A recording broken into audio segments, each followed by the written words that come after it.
السلام عليكم ورحمة الله وبركاته. سودو أصحاب تقاليقا ومركل لي مقال كلا عصوب يعني قولاشي سودا سلو على الحبيب محمد صلى الله عليه وسلم. سدرا شيكة دي أيان نوسي وضيا سدرا ريركي واتي رير وشقة تقطي هو دي ولا شيء وقلادين حلقا مقالة كلا مركي اللي سود دقي ريرك واحد وأنصدين مقالة دي مقالة حيبات هذين فرح لقى قادو لسكدا مقالة لسكدا جنادو gabadhii sidra walaasheed ahaydna markaas guriga si toos u joogtaa inkastoo ay caruurta iyo waxaan dhan sidra uun ay hayso ay mas'uul ka tahay. Hooyadii xilliga waa la guursaday oo nin baa qaba laakiin hooyada iyo gabadhan weyn in sidra isku aabahayn iyo ciyaalkan yaryar dhammaan markan hal guri baa la wada degan yahay. Guurguuritaankiina waa la iska dhaafay magaaladana si toos loo degan yahay. Gabadhii ahayd sidra waxay tiri reer baan u shaqo tagay reer qurbaha ka yimid bay ahaayeen wanaagsan akhlaaq leh dad qumano sida dee bini'aadanka dadka ula dhaqmay bay ahaayeen oo fiican bish markay saas u dhamaatay lacagtayda isiya haday wax iigu dari karaan iigu dar dad wanaagsan bay waxay tir ahaayeen. Gabadh la joogtay oo ay walaashay u geysay ay walaashay isgaranayeen guriga noogu imaan jirtay baa isku dayday bay tir mar inay soo dhax gasho iyo qashqashaado ay tiraahdo yaani gabadhan marka la idin keenay ana xanuunsanayo shaqaday igu siisimaysay oo shaqadeydii waa rabado reerkii way ku dhex warwareegto ninkii reerka iska lahaa wuxuu yiri markay gabadhan yarta aan arkay sida ay u shaqeynayso shaqada guriga u qabanayso ma sha Allah waa gabadh yar oo fiican oo si dhaqso ah wax walba u qabanayso wax walba sidii loogu talagalay u qabanayso meeshii loogu talagalay dhigaysa adigu markaad joogto qof leesiyo mar iska maqano iska seexseexanayso shaqadeeda si fiican u qabsanayni baad ahayd raali haw iska tag gabadhii wax halkaas ka baxday maan waxay taa gabadhii qaylinayso iyo hanjabayso leedahay aniga reerkana isku qabiila adiga reerkana isku qabiil ma tihidin maadaama reerkan isku qabiilnahay aniga maxay heeday shaqada leh qabiil iyo maxay waxay tiri odaygii reerka lahaaba wuxuu ku yiri waxaan ku sheegay anu qabiil iyo xanad ka shaqeynaysid ma garanay inaad noo shaqeysan ma barabno ka waran gabadha yar ba noo shaqeynaysan dhaaf waxay tiri gabadhii taasay ku tagtay reerkii baan muddo la joogay dhowr bilooda waxay tiri waxaan iibsaday taleefan waxaan iibsaday dhar reerkii lacag fiican bay isiiyeen lacagtii baan waxyaabo fara badan oo u baahnaa ku iibsaday xilligan waan soo koray waan weynaa 17 jir baan waxay tiri soo gaaray reerkii muddo markaan la joogay dhar iyo telefoon iyo waxaan u baahnaa oo dhan iibsaday waan iska soo tagay gurigayga baan dib ugu soo laabtay meel macada baan galay oo ka baran jiray kitaabo iyo quraanka iyo macad diiniya baan galay gabadhii sidreed waxay tiri anigu macadkii dhigsa iska wanaagsan oo telefoon leh oo weynaaday marka 17 sano jiro teleefoonkii reerkii markii aan u shaqeynay lacagtii aan soo shaqaystay haysta baa waxa dhacday waxa jirin baan isbaranay adigu dad baa isoo wici jiray deesho kaasi wax baan bilaabo gabadh weyn oo gashaantii aan noqday nin baan isbaranay marka nimankii isoo wici jiray kamida ninkii muddo markaan sheekaysanaynay waxay tiri dawaan iskala sheekaysanayn anigu mana jeclayn يعني جوري وحاسنا ما قرني وحنا سلهاد بل هدي هذا سفهنتان وتشعلاتي مركز على جاب جوري وحاس إنه كأقبشد ninkii waxay tiri wuxuu guuri marka waan baxayaa meel baan u socdayo Nairobi baan u socdayo jaamacad baa la ii dirayay waxaan rabaa intaan bixin inaan isguursano ana waxaan leeyahay tiri guurka degdeg muxuu yahay deemay horta balan sheekaysana si fiican baa inaan sheekaysana waan meerbeeriyay ninkii waxay dhahday sidoo habeen buu soo wacay wuxuu guuri caaw waxaan doonayaa laba inaad ii kala cadeysid su'aal baan ku weydiinaya ha ima yaad iigu jawaabaysaa bas war kala dhan uma baahni in badan baan ku wada aan isguursano waxaan ku wada inaan isguursanaan raba guurka marka uu qofkan rabo waa guur qarsoodi hooyadii iyo aabahay cidna ayna ogeyn sidoo waxay tiri xilliga aabahay uu soo laabtay hooyadii nin kale guursado isku may soo laaban laakiin aabaxta markaas dib u soo laabtay xiriir fiican baan leenahay dib uu soo noqday carruurtii way waaweynadeen wiilka aniga iga weynaa waxay tiri askari buu noqday oo nin dhan oo shaqaysta weeyaan oo reerku biil iyo waxbuu siiyaayo xaafadu waxay tiri la degan yahay oo naga warqabayo reerkii waxaga way isku soo yara arureen ciyaalkii markay waaweynadeen aabihiina markuu arkay carruurtiisii waxay dayacnaadaanba inay koreen qof walba danihiisa raacday dib uu soo raadsaday hooyadiina meelihii ay aadaysay carruurta ay ka guurisay wixii iska daysay adigu reerkii uu yar hagaagay laakiin ciyaalkii wali qaar baa maqmaqan oo dadkii qaatay ku maqan wiilkii iga weynaa sadar waxay markaa askari buu noqday dawladda mushahar ka qaataa uu shaqaystaa waaba nin fiican oo dhan oo lagu tashadaba aabahayna magaalada dhinac ka degan xiriir wanaagsan baa naga dhaxay uu noo yimaadaa waan iswacnaayo dad waalid iyo ilmahoodii baa noqonay ninkii wuxuu guuri marka waxaan rabaa inaan isguursano guur qarsoodi ama yaa sugu horta isma guursanayna maya un baan dhihi jiray waan meermeerin jiray hameen buu soo wacay wuxuu guuri inaan baxaan rabaa su'aal baan ku weydiinayay ha iyo ma yimid inuu igu jawaab haye ma jeceshahay mise ima jeclid adoo si run u hadlayo ilaahay ka baqaya ilaahay baan kugu dhaaray beenha ii sheegin miyaad i jeceshahay oo saan ku jecelahay maad ii jeceshahay mise ima jeclida kuma jecel baan ku iri tiri mid la saad ii jeceshahay wala sida shimbiro isu jeclaadaan maba ku jecliba ima jeclid miya may kuma jecli waxay tiri ninka oohin afka iska furtaba waba sida ilma yar heq maxaad saanigu gali anu waan ku jeclahay si dhabaan ku jeclahay talaayo tulbeelay la ha ooyo oohina ninkii ooyay markaan arkay waxay tiraa ninkan waa aniga naxay ee ku yiri raali ahow si haddaan si fiican isu baranayna haddaan sheekaysanin been inaan kuu sheego ma rabin adaa igu yiri siduu ilaahay kugu ogyahay ii sheeg te qof lagu yiri siduu ilaahay kugu ogyahay ii sheegna been ma sheegi karo marka saas darteed baan runta kuugu sheegay raali ahow waan sasabay waan heshiinay ninkii baan waxay tiri muddo dhowr beri sheekaysanayna wuxuu igu yiri daaru waan baxayaa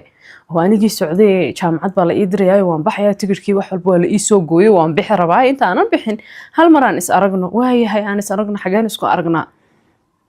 waxaan rabaa meel yaro maqaayad inaan tagno oo ka casheyno oo ku sheekaysano waxay tiri maqaayad iyo nin meel loo raacay waxaas anigu ma garanayo waan ka cabsadaa ama meel publigo dad joogan ha ahaato ama meel kaligeed ha ahaato waligay waxay tiri nin meel uma raacin oo nin meel kulama kulmin oo waxaas waa ma ka baqaaba walaashay baan u sheegay walaasheedii weyneyd waxay tiri wali guriga joogto markaas aan la guursantii labada ciyaalka ay haysatay waxaan ku orinaa nin baan hiblaahay la sheekaystaa waxay tiri marka walaasheedan weyn iyo aniga xidhiidhkayagu ma wanaagsana hooyay igu dirtaa mar way ila dagaashaa hawsha guriga igu tiraahdaa qabo iyadu waxa ma qabato hawsha gurigoo dhan iyo caruurahoo dhan iyo wax walba culays anay isaartaa ani mar baan diidaa markaas hooyo igu dirtaa hooyo way idishaa waxtaan ani walaashay col baan nahay gabdhaha marka waxa wanaagsan gabdhaha waaweyn markay guriga gabdho waaweyn joogaan gabdhaha ka yareeray walaalahooda markay de 16 iyo 17 iyo 18 meelaha gabadhu jirto ee xilliga gabadhu ay shukaansiga bilowday ah inaadan gabadhan weynay gabadha yar walaasha colaadinin oo ximinin oo idan col ahaanin ilaan adiga walaasha dad culti waxa kuma sheeganayso waxba kama wada sheekaysan kartaan waxa laga yaabaa wax qaldan xataa inay sameeyso laakiin haddaad adiga weyni gabadhan u dhimrisid oo si fiican ula hadashid oo xiriirkiinu wanaagsan yahay waxa laga yaabaa waxyaabo badan inay ku sheegato waxay tiri walaashay maxaa waxay soo sheegnaa col baaban nahay dagaal baa naga dhaxeeya oo markasta hooyo igu dirtaa hooyadayna haddii la yiraahdo saasay sidra sameysay ama ruux kale ba qof baa saas sameeyay qofkii dambiga laga sheegay ma wareysanayso ma sameysay maada sameyn maxaa kugu watay rurmiya been ma kuma dhahayso iskooboon baa lagu jajabinay hurud hadaad rabto 8 saac habeenimo ha ahaat aday ku taala haddii la yiraahdo qofkaas waxa sameeyay iskoobaa waa ku dhamaaday ba wabta un baa laga saaraya gabadhii waxay tiri waxaan ku yiri nin baan rabaa inaan meel u raaco nin baa wuxuu igu yiri waan soo cashaynaynaayo si fiican baan wada sheekaysananay ana waan ka cabsanayaa baayo maxaa sameeyaa waa caadi bay tiri marka hadii meel oo maxay ahayd meel caadi la tagayo meel maqaayad meel dad joogaan di oo meel cidla ninka aad u raacin waa caadi wax dhib ma leh waa caadi mushkilad ma leh mid kale waxay tiri hadiyadu ii keeni jiray ninku meel baan maalinkii markaan macadkii meelaha u socdo ama aan ka sii socdaan meel ku ballanaa hadiyadu isiya waan ka soo qaataa gurigan keena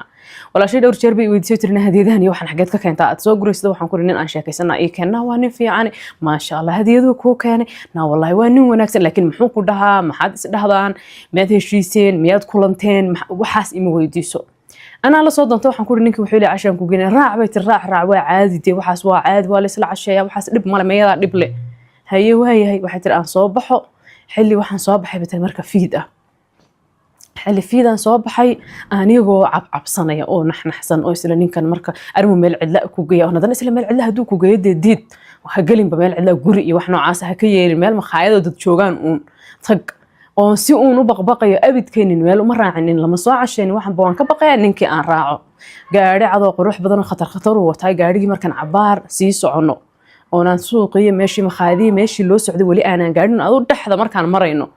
ninkii telefoon u soo dhacay ma aniga dhulkaygii ninkii waa ka dhigis ku kariyay maxaa tiri hebel baa dhulkaygii iska roga dhagaxya ku rogaya ma ninkii talka iyo qabiilka iyo maxkamadaha iyo maxay noo socotay ma aniga dhulkayga ninka waan diliyaa ka baan ka siinaya hadaan gurigayga tagaya qori baan soo qaadanaya la talaayo talbeelaya gaariga ugu istaaji ninkii waxay tiri ruuxaami un baa ku soo degay basaan u yaabana markuu telefoonkii dhameeyay baan ku wada khayr insha Allah khayr hadda maxaa kugu dhacay hebelow wuxuu yiri boos halka ku yaala baa nin isku haysanaa ninkii baa marka booskii garbaa noo socotay odayaal iyo qabiil iyo waxba nagu dhex jiray arinteedu maxkamad bay mareysay dadkii garta noogu jiray oo dhan iyo wax walba intuu ka dulbooday buu iska roga dhagaxa galabta waxa booskaygii ku rogay booskaygii ma rabaa inaan soo fiiriyo inaan dhagax lagu rogay in kale haye baan dhibata marka bastees ka soo fiir booskaaga dhib ma lehe meelahan aan kugu sii sugay ma ii soo noqon mise maalin kale aan isla soo casheenaan gurigii baan ku noqdaa maya maxaa kugu dhacay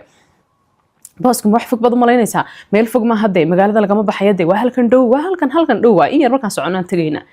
dhagaxan la sheegay booska lagu rogay inuu run yahay in kala soo fiirin markaan saas u soo eegnana waa soo noqonayna markaasaan maqaayadeeni aadayna hadii halkan dhow markaasaan isla bay tiraahday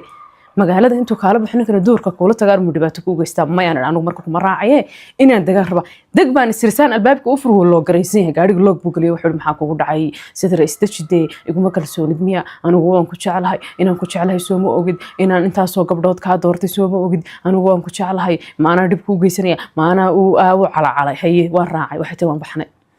sidoo ilaha waa halkan dhow boosku waa halkan dhow baan magaaladii cabaar ka baxnay cabaar markaan magaalada ka baxnaan waxaan isla kulli qofka wad soo raacday markaad magaalada joogteen baad ikhtiyaar lahayd hadda ikhtiyaar ma lihida gaadhiga iska saarno marba haddaad ogolaatay inaad soo raacdo ama magaalada ka baxeeda iyo magaalo kale meesha doonaha ku geeyo door cidlahay bal iska aamusno oo gaadhiga iska saarno laakiin wadnuhu taasoo ii garaacmaya waxaan isleeyahay hadda hoogtay oo ba'di caawa adduunyada habeenkii kuugu dambeysay weeyaan meel markaan joogno cabaar magaaladii aan ka soo baxnay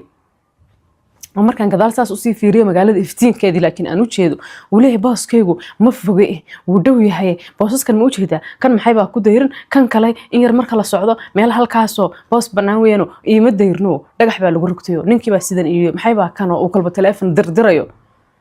baan meel tagnay booskiisii miyaa door cidlaa miyaa ma garanay meel intaan tagnay buu gaadhigii ka degay wuxuu igu yidhi intuu soo wareego albaabkii furay soo deg anu waxaan isleeyahay intuu dego ودي ميلها عبارة الصعود وصو أركي بوسك للشيء يدق حماش الجروجي ودق سانم بوسو ورجع الباب كجارجهم بفرو وحول سودك أنا محن كسودك يا مركو تورد بوسك صافير صو ما يوحي يرسودك أنا محن بتم سودك جارجا صارنا أنا ياي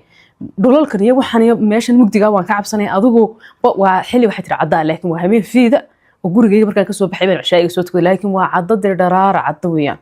مرة ما سودك أذوقه صافير صبوسك ninkii saan buu halkan u laacay baastoolad buu iska soo jaray qiraf wuu furayba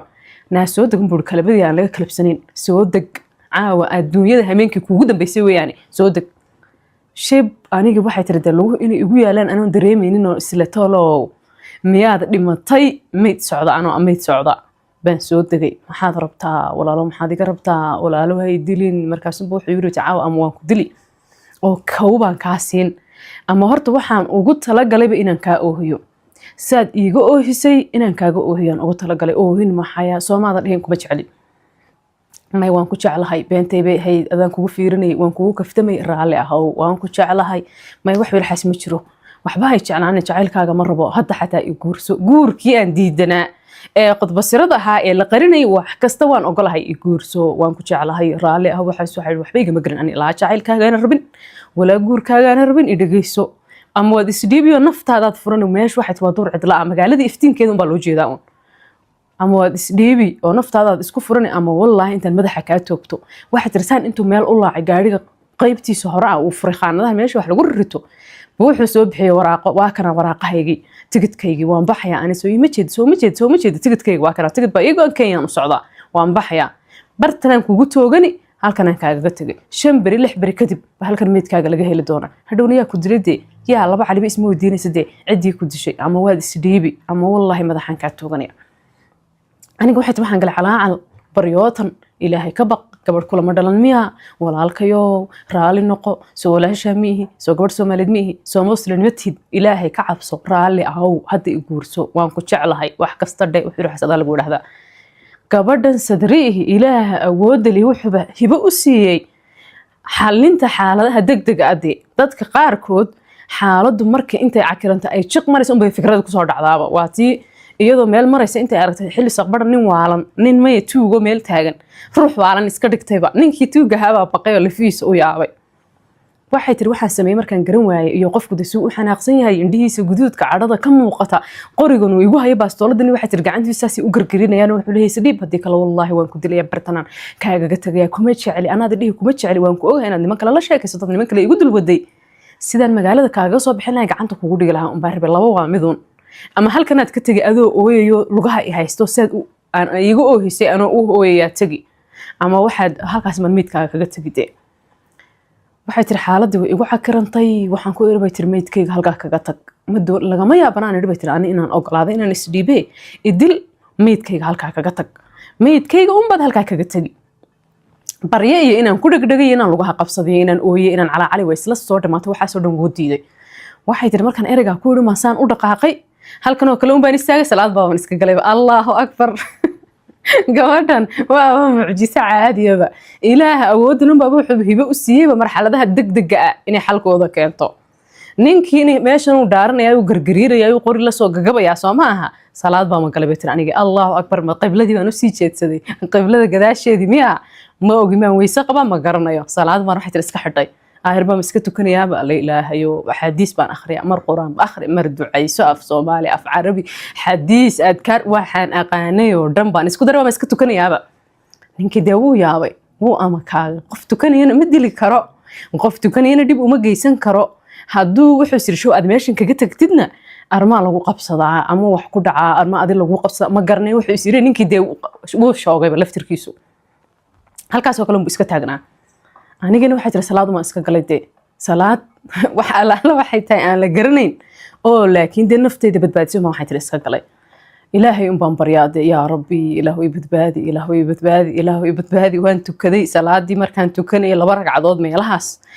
waxay tiri cabaar iska fadhiyo miyaan atixiyaadsaday salaadii maan ka baxay ma garanayo xataa ma waxay tiri waxaan akhriyayna ma garanayo laakiin qiyaastii 2 ragcadood meelahaas aan tukaday oo fadhiyo on cabaar meeshii fadhiyay wuxuu yiri raali ahaw soo kac sidroy raali ahaw ma ilaahay baa soo hanuuniyay ma qalbigiisiibu hanuun galay ma garanayo wuxuu yiri bay tiri ma rabin inaan kugu xadgudbo mana rabin inaan ku dilo wallahi waxaan rabay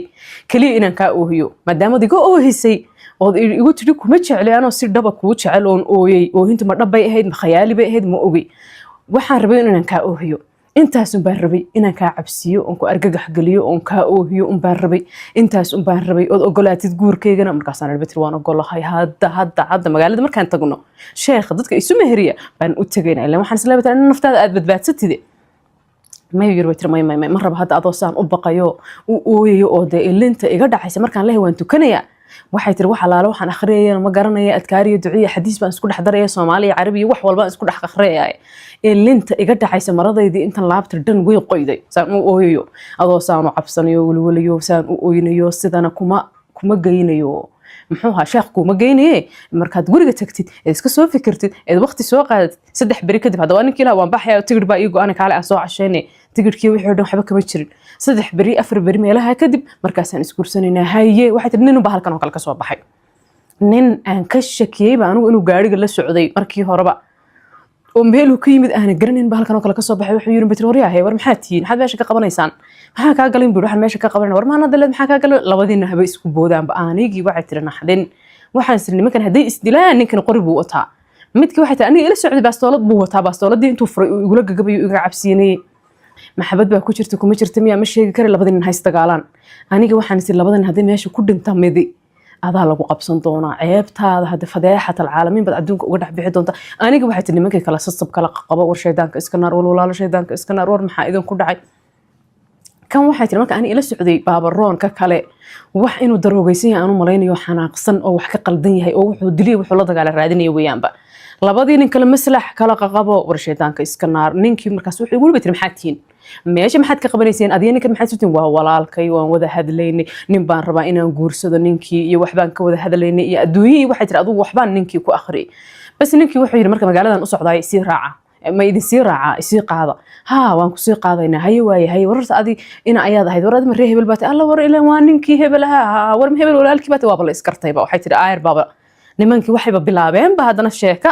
سيدا ضد إسكرتي وقال إني إسا سلامان وهذا نينكي مقالة أصعد هاي إسي قاضة وحيت روحان إسير ملاها مركان سلاهد كوتشري بو نينكاني قاريغا كون نقضي نينكاني مقاريغا قيبتي سدن بو كوتشري ما meelahan uu ka soo baxay ma meeshu kula ballamay oo magmeel meeshaas halkaas aan gabar keensanayay oo caawada halkaas ku hoogaysa ku baaysan ku kufsanay imo muu yiri ani waxa tir waaba shakiiba laan labada nin judi markay is arkeenba war maxaad meesha ka qabanaysan buu kani maxaa ka galay war maanad saa ila hadlaysa waaba la istagaalay saanu kala celcelinay markaan kala celiyay isdaayeen war ma in hebel baa tahay iyo war horta ma hebel walaalkii baa tahay iyo war allaha hebelkii hebelaha waaba la salaam waa la iskartay ninkii hana raaco magaaladii baan tagnay anigoo deelay alxamdulilah ashukru lilah alxamdulilah oo gacmahaygu saas u jalanay ama gurigeyga tagay guriga markaan tagay waxaan tagay hooyo maqan iyo walaashay iyo ciyaalkii oo iska seexday banaankan waxay tiri waxaan dhigtay sijaayad salaad baan galay salaatu shukr ilaahay inaan u sujuudo oo rukuuco baan bilaabay anoo tukanay salaad saxa salaadii hore waxaan ku tukaday iyo waxaan akhriyay ma kala garanayay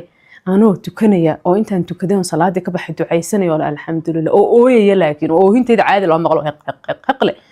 baan waxay tiri dareemay gacan saas halkan iiga taabanaysa garabka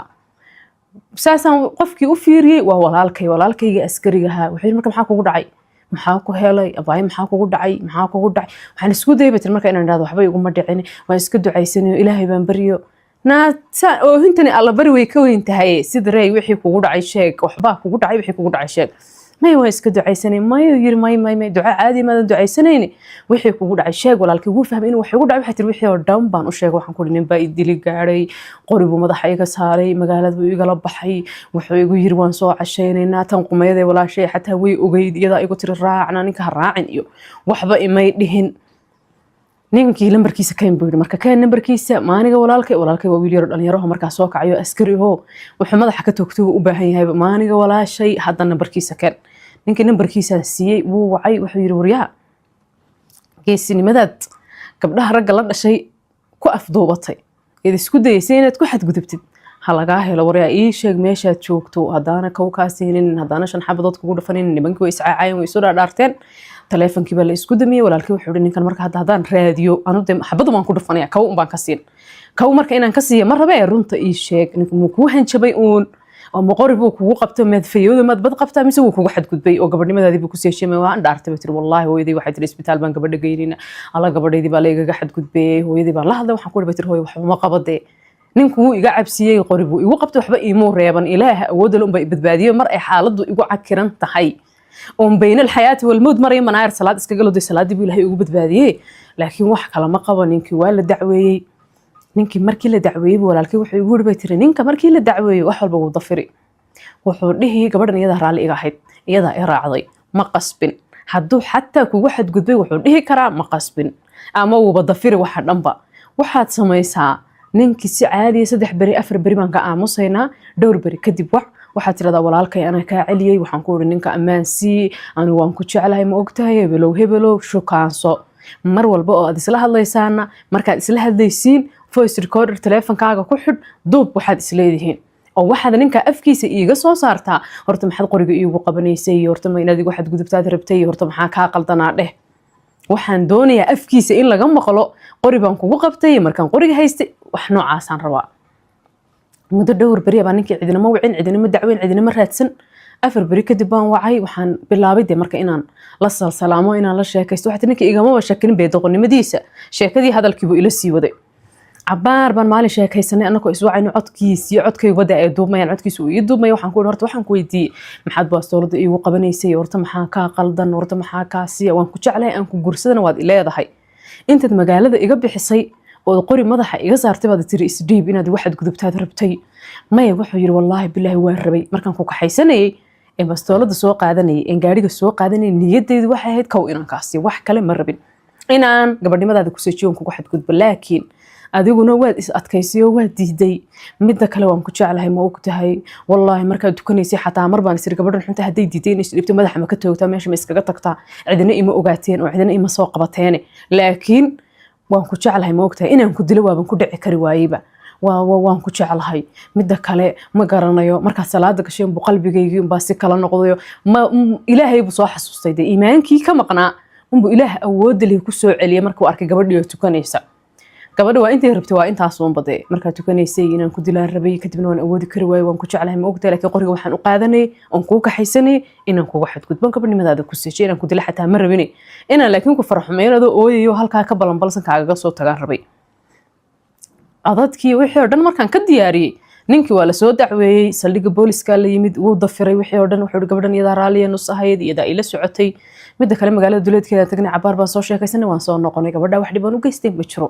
qorigan lagu qabtay waxaan ay ka sheekaynayso dhan waa been dad saldhiga joogay oo ninka isku cid yihiin ba isku daybatin marka inay u doodaan dhahan ma wiilka iyaga ma inay hebel ma wiilka ree hebel odayaasha de waalwaalna adduunka khariba odayaalba horta adduunka qasay ma ogtihiin inna lillahi horta marka la isqabsaday laba qof wax isku qabsadaan odayaashu dadku way kala bixiyaan mararka qaar oo way fiican si marka loo eego oo waa maxkamadaha kaliya lagu kala baxaba marka si loo eegana adduun bay kharibaan gabadhan oo waxaad arkaysaa intii lagu xadgudbay odayaal baa xalinaya lagu leeyahay hawsha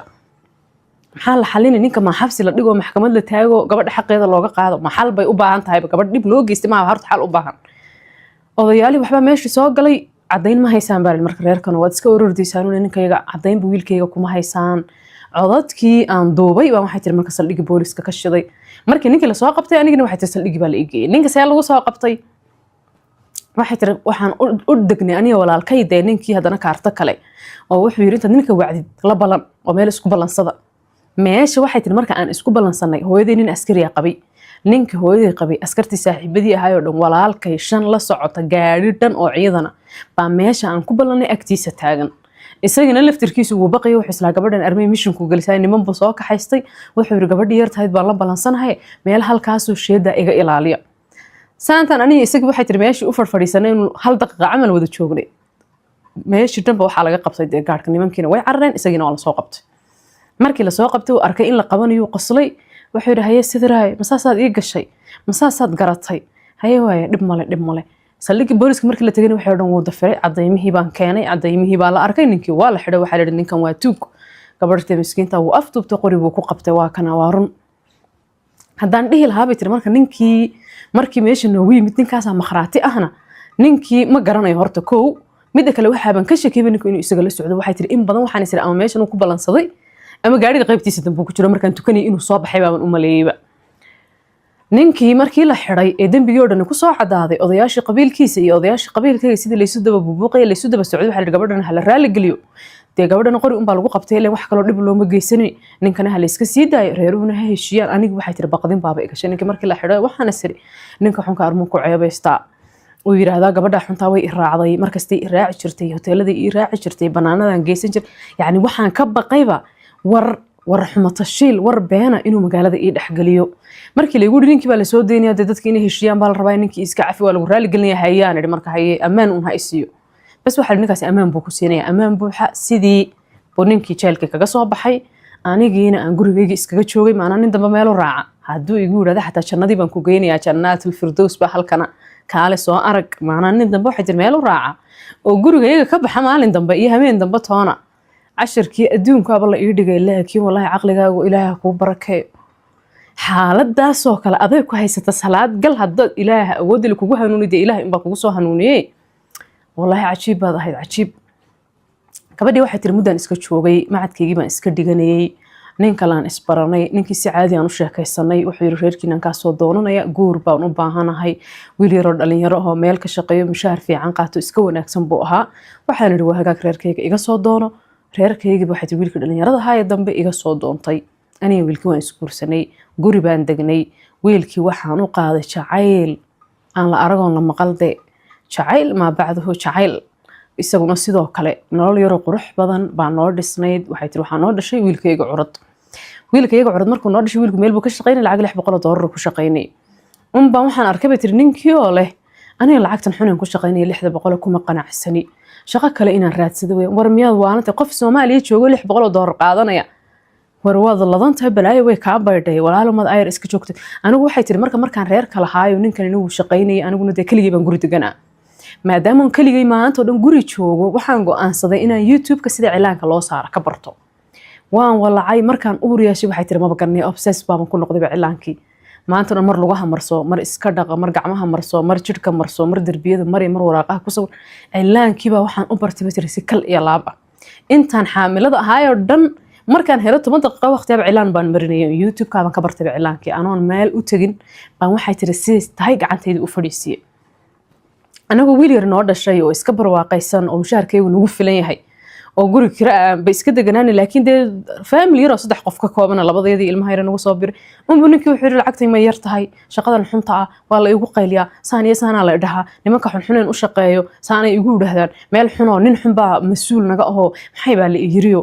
war walaalo joog shaqo fiican bad haysataa $600 bad qaata way inagu filanta war alxamdulillah dhamay gabadh waxay marka ay walaalihiin oo weyn isaga in badan ka weyn oo America joogta ka waalaysa waxay leedahay $600 maxay tahay $600 ba wax bil lagu shaqeeyo oo anaka Afrikaan joogna Soomaaliyan joogna qof Soomaaliya joogo $600 ku shaqeeyo waa qof ladanbe oo nicmaysanay maxaa naga maqan maya wiilkan jaamacad baan u dirayaa waxaan rabaa jaamacad dibadda inaan u diro Kenyaan geynayaa jaamacadda markuu soo barto markaas uu lacag badan ku shaqeynaya reerkiisana intuu maqan yahay anaa u sii biilayda adaa ku soo ana sidray ku soo biilaya oo biilku soo diraya wiilkana jaamacad baan u diray walaalimaad ka deysid wiilkan jaamacadna haduuna markuu yaraa dhalinyarada ha soo dhigan hada waa ninka weyn wuu shaqeysta wuu fiican yahay mushaar fiican buu qaataa meel fiican buu ka shaqeeyaa shaqadeedu shaqo joogta ah maad sheedaanka iska naartaan ninkan iska deysan ha shaqeysta reer buu dhaqay may reerkiisa ana soo biilay wiilkana jaamacad baan u dirayaaba waayahay wiilkii waxay tiri marka hooyadii waxay degatay Muqdisho gabadhii waxay tiri wiilkii soo bax Muqdisho imow gabadhana guriga hooyadeedii aabaheed gee alaabta guriga taalo dhan xaraasha shaqadana iskaga soo tag shaqadii waxay tiri xataa si xun wuxuu uga soo tagay una dadkii si fiican de una ugu sheegin oo ayna dadkii si wanaagsan isu macasalaamin oo anu shaqadiina mar rabo wax saas intuu ku dhaw iskaga soo tagay meeshii guriga alaabtii taalo dhan waa la gaday أنا قرية هودي أباهي بنكون نقطة قرية هودي مركا يدي أبيت اسمه قباني هودي أبيت اسمه قباني وحيكون نقطة قرية هودي نينكي أني وحيتر مع العنقي قبل وحيتر أنا كصابي لا نينكي مقالة مقدشو تجي قرية هودي بتجي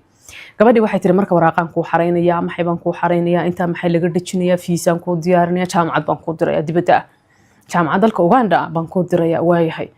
أنا جي مدة وحيتر إسكتشوجي وحن إسكتشوجي شري قرية gabadhii wax yar oo lacag oo biil ii soo direysay wiilkii wuxuu marka gabadhan walaashay waxbaan ku diyaarnaa waxbaan ku hagaajin umba ileedahay waxay diyaarinaysan ilaa hadda ma arkay waxaad samaysaa sidare iska soo bax magaalada Muqdisho iigu imow guriga hooyeen iska deganaanayna markaan anugu baxo adna guriga hooyada ku noqo inta ka horeysana hadda guriga hooyo aan iska deganaanay soo baxa adii cunug yar waayahay waan baxay waxay tiraan cunugii yaraa wata waxaan tagay gurigii sodohday markaan tagay saas waxay tiri gurigii saddex u tagay waa 2020 baa soo galay adduunkii dhan coronavirus baa kala xirxiray de meel loo dhoofay iyo meel la aaday midna ma jirto diyaaradihii isu socodkii adduunka dhan wuu istaagay gabadhii wiilka walaasheed waxay tiri adduunyadu markay hagaagto baan ku dhoofin doonaa jaamacadda ku geyn doonaa hadda de iska joog Muqdisho ana biil idin soo diray wax yar waxay tiri marka biilo 600 xataa ku shaqeynay ka yar oo u dhaweyn bay noo soo dirtaa maamadii sodohday ahayd waxay tiri gurigeedii baan tagnay aniga maamadii si fiican baan markii u horeysay isu fahanay maamadu waxay u baahan tahay oo dhan baan u qabtaa waxaan arkay marka wiilkii oo niyad jabay oo la deeyaa laytani ala shaqadeedii maxaan uga soo tagay alla walaashay way i waashay alla sidee hadaan taladaada yeeli lahaa alla maxaan sameeyaa isagoo haya aniga waxaan dhibay tirada calaacal iyo shalayto waxba kuma qabanaysee dee ayar guriga hooyadana waan deganahay alxamdulillah guriga xataa hooyadii ay degato waxay guri ay hooyadu leedahay ma ahay waa guri kira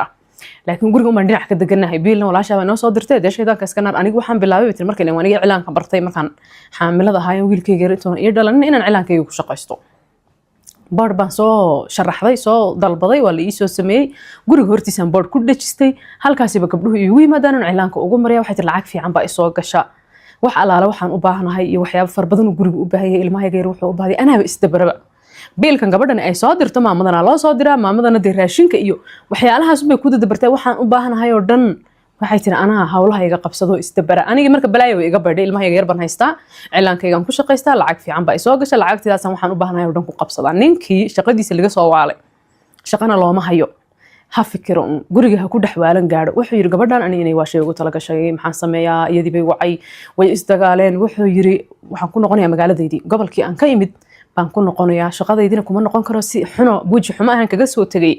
dee bal shaqo kale magaaladeedii ka raadsanaya ala maxaan sameeyaa ma gurigan ku dhex fadhin karaa waan fikiray niyadii baa iga jabtay waan waalan rabaa haye waxay tiri iska bax iska noqo magaaladeeni aad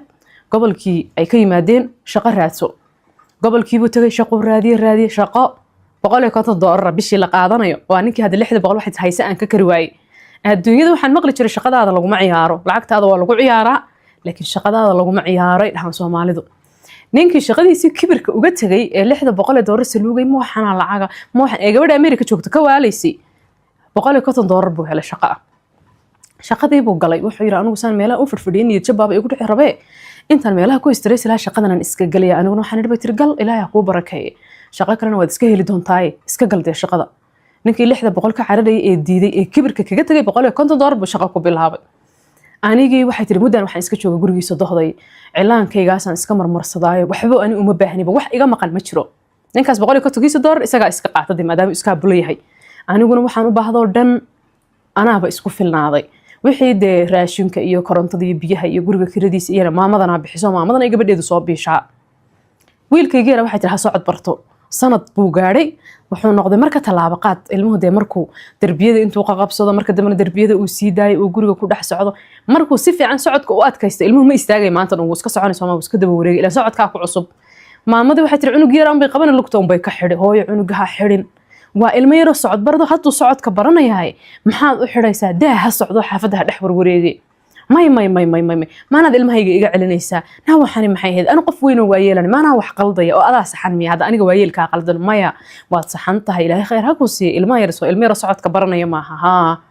haddii daal lugtaha ka xidhan maya maanta dhan wuu socday ma istaagayo wuu daalay suu u socday suu ku daali waaba socod barade socodkanaaba ku cusubba oo wax kale la asoomaha soo inuu ilmaha yar guriga dhex wareego socdo ma ilaa waa socod barade ilmihi yar waxay tilmaamada ma yeelaysa lugta un bay ka xidhi dhakab xadhigii baan ka furay way xanaaqi markay aragtay anaa cunuga xadhiga ka furay gafuurkay taagi wiilkeedii bay wixii gabadhay ma ixtiraamayso gabadhan aan maqlaynin maxay tahay gabadhan waxana maxay tahay gabadhan sidan naamaamada maxaad ku samaysay waxba kuma sameeyay cunug yar lugta ka xidhan waan xadhiga ka furay markii dambe wuxuu waxaad samaysay hooyo waa waayeel waxa ma halaynaysaa cunugu ha xidhnaaday daa haye waayahay bal ha xidhnaaday marmarna waan ka furaa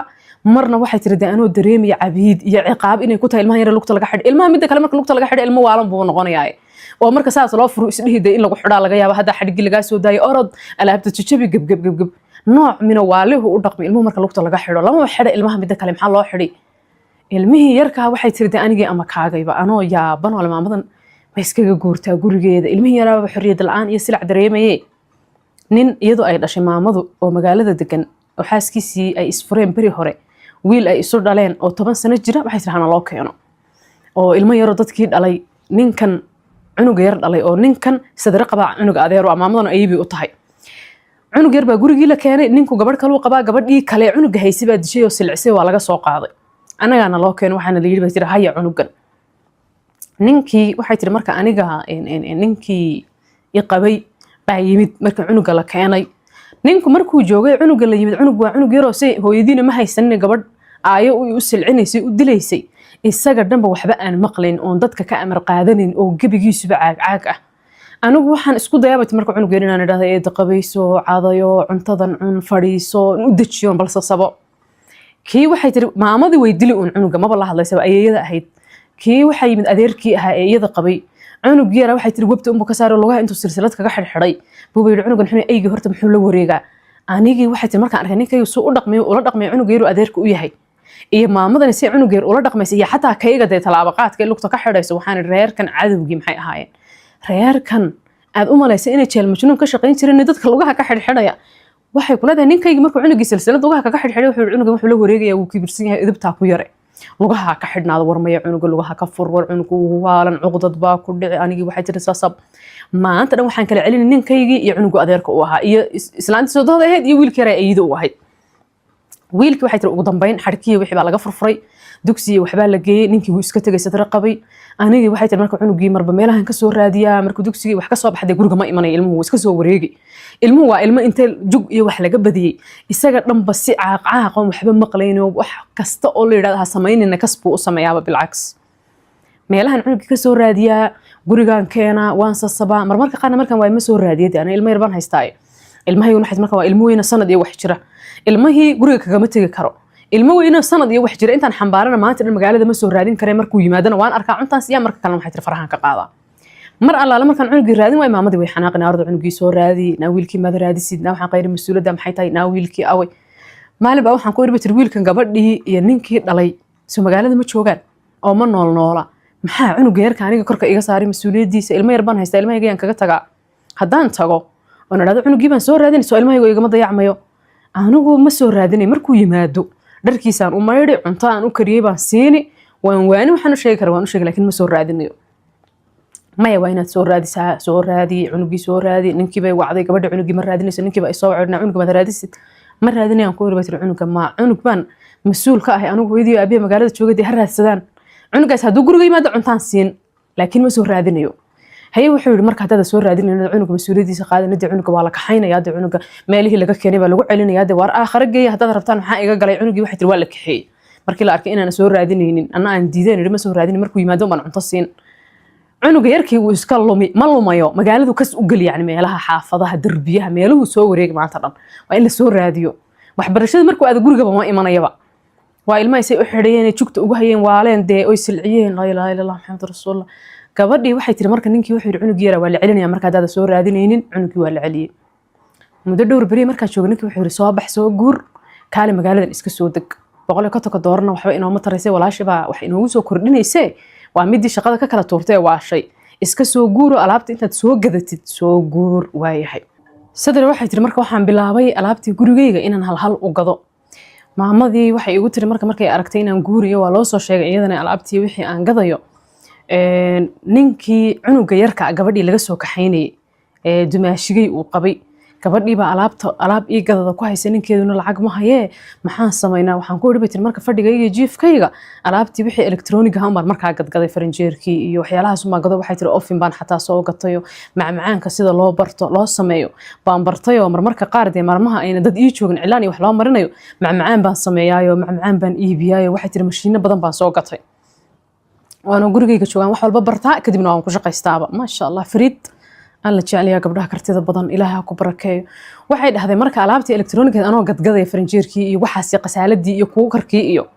oo laakiin ay alaabtii qaar dhiman yihiinba waxaan ku dhidee intan dhiman ma siiyaa marka hadday alaab rabto ninkeeduna unu lacag hayni maya iska daa alaabtaada iska gado waxay tiri marka alaabtii anoo gadgadayo wax yari ka yaalo unbaa maamadii miyaa la igu soo diray ma garanayo maamadii unbaa guriga timid oo xanaaqsan alaabta miyaad iska gadaysaa ma amar la-aan baad ku gadaysaa maad noo sheegtid anaa qaadan lahaa gabadha kale sodohda wahay baan siin lahaa soodigii igu yidhi alaabtaada iska gado kuma dhihin kulaha alaabtaada iska gado goormaan ku ihi mabaada ii sheeginba anigi waxay tiri waxaan idhi bismillaahi raxmaan raxiim islaanta miya yar waalatay caqligii miyaa ka tegey asaasiqii miyaa kusoo degdegay hooyo haadhe soodigii igu yidhi alaabtaada iska gado may kuma dhihin maamadii waxay tiri way xanaaqday maamadii waa xanaaqsan un ila hadlaynin baan alaabta intii taalayna sii gatay ama xanaaq baan idhi bay tiri aday kuu taallaa cunugaygii baan soo qaatay waan soo safray markaan waxay tiri saas u imid magaaladaydii intaanan marka guri iyo waxba degin unbu ninkaygii wuxuu igu yidhi gabadhii walaashay ahayd ee Ameerika joogtay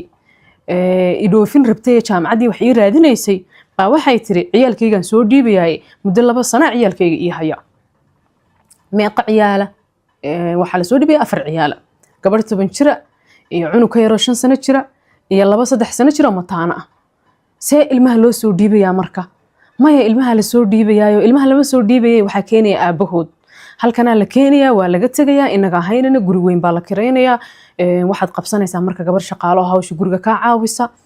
guri weyn waxaan deganaa qol irid banaana leh adiguna qolka irid banaanka de cilaankaaga iyo waxaaga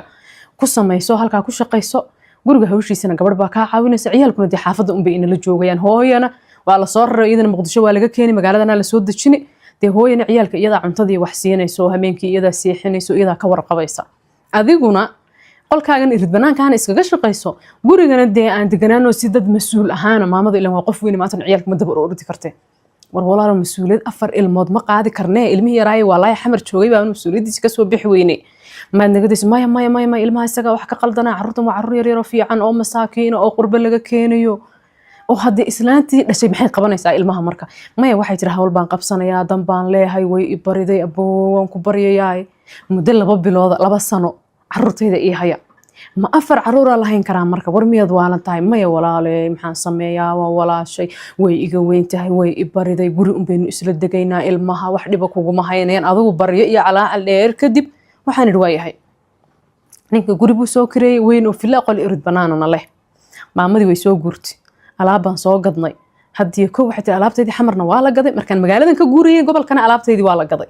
haddii ko hadana alaab cusub baa la soo gaday gurigii alaab baan soo dhignay maamadii way soo degtay maamadii waan soo dhaweeyay aniga maamadii gurigii joogna carruurtii baa la keenay 4 cunug oo qurbo laga keeno gabar 10 sano jirta u weyn tahay oo midda 10 sano jirta waxay tiri waa ilmo yar ibliisa oo isleedahay 30 sano ma jirtaa xinka dagaalka say u dhaqmayso waxay tiri waa diyaabta iyo say u hadlayso xataa af Soomaaliga uga hadlayso waa ilmo yar gabigeed waxay tiri imtixaan malaasi hooyadeedu afkeedu u fiirinaysay bayba hooyadeedu biyo ismarinin bay tahay ilmaha kale marka waxay tiri labada mataanaha midna waa miskiin waa ilmo yar oo iska degan oo iska miskiin midna waa ilmo yar oo dhib badan oo waa gabdho waxay tiri timaha xataa in loo hagaajiyo diidiyo dhib meedhana iyo cunug 5 sano jira adoo de waa ilmo u baahan in la hayo timaha loo hagaajiyo xafaayad laga bedelo caana loo qaso hawl muddo markaan joognay waxay tiri gurigii si fiican u degnay ee ciyaalkii la keenay ee ciyaalka aabahoodna si fiican aan u soo dhaweynay ee ciyaalka aabahood uu iska tagay may una wali tagin baan waxaan ku irba tirninkayga waxaan u baahanahay gabar shaqaalaha inaan qabsano hawshan iyo carruurtan iyo waxaan ila haysa waxaan rabaa qolkaygaas inaan hagaajisto aan qalabkaygii iyo wax soo dhigto macmacaankana ku sameeyo cilaankiina aan dadka ugu saaro maya wuxuu yiri bal iska sug horta walaashay waa biil fiican inoo soo diraysay bal horta sug horta ciyaalku hayna la qabsadaan bal horta u kaadi cunugtan 10 jirka aan macad geynay dugsi quraan iyo meelay wax ka barata bal aan u raadinay bal horta u kaadi bal horta u sug sidoo ilaha unba waxay tiri maalinkii dambe walaashay waxay tiri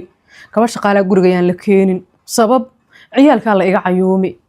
oo maxaa laga cayuumi ciyaalka marka guri walba gabdhaha ka shaqeeya ciyaal baana joogay ciyaalku macnaa diamond banaan yaal maxaa laga cayuumi macnaha ciyaalka maya de walaashay weydiiday maxaa sameeyaa dee walaashay diidina ilaa heshiiskan galnay wuxuu ahaa anigu inaan shaqaysto cilaankayga waxayga hagaajisto haddaan xataa waxba qabanaynin oo cilaan iyo waxba marinaynin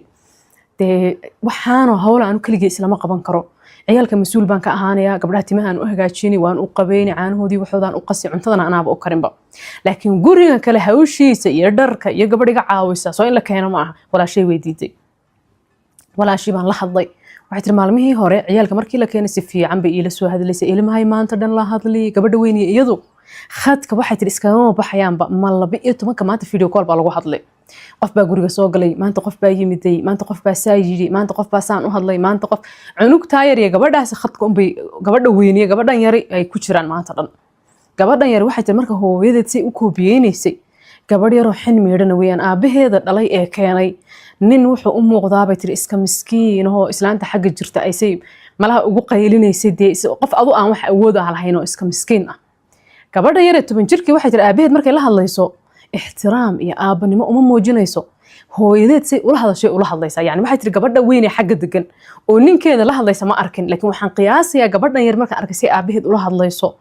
hooyadeed say ula hadashay inay tahay oo in hooyadu ninka ixtiraamin ciyaalkiina ninka ma ixtiraamayaan kama cabsanayaan gabadha weyn waxay tiri way canaanani way ku qaylin aabaheed sida ilmo yaro iyada ka yar ciyaalka ka yar say ugu qayliso si ka daran bay aabaheed ugu qaylini waxay ku leedahay way huruufi say doontay ula hadli na ceeb waxaan soo aabaha ma aha markaan idhaahdo waxay tiri aniga kor iyo hoos ii fiirnay leedahay maxaa ka galay waa ilmo yaro lagu leeyahay waa 10 jir waxay markaa saa u fiirsan ilmo waa ilmo yar oo de ilmo yar buu u muuqdaa waa ana 10 sano jirta laakiin waxaan isdhihun malaha qoom la rogay bay ka soo hadhay cunugta yarta waxay tiri markaan arkay iyadii hooyadeedii say u sheekaysanayaan iyo waxay isku akhrinayaan ma canaanto aabaheed kama celi waan iskaga gaabsaday aabbo waa aabba laa walaa marka miskiin uu iska tagay Ameerikadiisii buu ku laabtay carruurtiina anigu noo dhiibay gabadhii baan la hadlay waxaan walaalay waxaan u baahanahay inaan qabsado gabadh shaqaale oo guriga hawshiisa iga caawisa carruurta ilaahay sameeya carruurta la iga cayuumi carruurtayda ma raba guriga in qof kale yimaado carruurta la iga cayuumiya carruurta la iga cawriya anigii waxti waan yaabay gabadhii nag waan ka dhaadhicin kari waayay gabadh shaqaale inaan keeno waxaan go'aan ku gaadhay inaan iska samro anigu inaan iska samroon wax allaale waxay ilmahaas u baahan yihiin aan u qabto iska samarba waan samraa gabdhihii yar timahan u hagaajiyaa gabdhaha yar waxay tiri mataanaha mid yar oo miskiin way ogasha intimaha loo hagaajiyo mid way diidi maanta dhan waa la daba ordi waa la bari iska dulqaado iska rafaad waxaan sameeyay waxaan go'aansaday bay marka qolkaygii inaan hagaajistoon alaab iyo wax soo dhigto cilaankaygi iyo mashiinadeedii wixii inaan bilaabo ninkii baan u sheegay waxaan idhi bay tiri gabadhii weyneed nimcad baa la geeyay waxaan rabaa baan idhi marka inaan dee qolkaygii hagaajisto wuxuu yiri may walaashay way diiday sabab waxay tiri markay gabadhani haday guriga ku dhex shaqaysato dadka guriga imaanaya ee cilaankii wax loo marmarinayo baa ciyaalkayga arkay ciyaalka la iga cayuumi war ciyaalkani maxay ahaayeen madaxana lagu xanuujiyay maxaa ciyaalka laga cayuumi dee dadku halkaas ay joogayaan gabdho halkaas ka noqonayaan niman guriga ma imanayaan dumar baa imanaya ma dumarkayba diidan tahayba waxay tiri ciyaalkayaan la iga cayuumin gabadhii waxay tiri marka walaashay ahayd iyo gabadh yar oo kale oo iga yar walaashay iyo gabdha aan qaraabanahay iyo baa marmar ii yimaado isoo booqda markuu qof guriga iridka saa uga soo galo hadda assalaamu calaykum hadduu yidhahdo qofkaasi laabto gabadh yarid hooyadeed bay wixii maanta qof baa yimid salaamu calaykum buu yidhi wuu laabtay gabadh baa timid labaa timid 3 gabdhood baa yimid sadraa la soo booqday jikaday galeen biyay cabeen fadhigay fadhiisteen halkaasay mareen warkii oo dhan baa lagu akhrin gabadhii waxay tiri marka inta isoo wacda ima odhanayso guriga inuu dad yimaado ma rabo guriga yaan la iman ima dhahayso waxay tiri qolkii irid banaankan waa la ii diiday inaan ku shaqaysto gabadh shaqaalna guriga inaan keenano waa la diiday ciyaalka la cayuumi ciyaalka la cawri waayahay waxay tiri cilaankiina waan ka tanaasulay